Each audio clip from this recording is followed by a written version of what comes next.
Stop macam tu.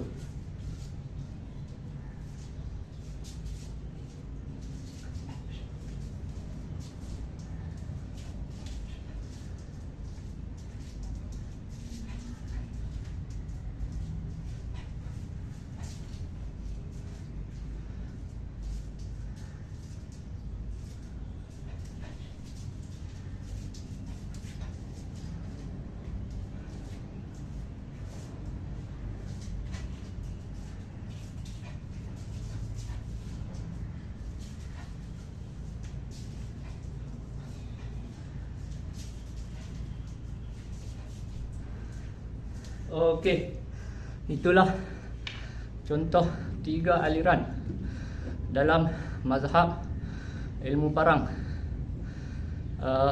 atau senjata sederhana panjang.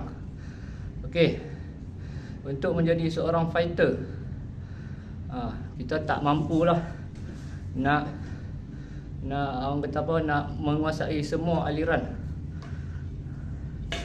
kecuali kita berlatih tu sampai 10 ke 20 tahun.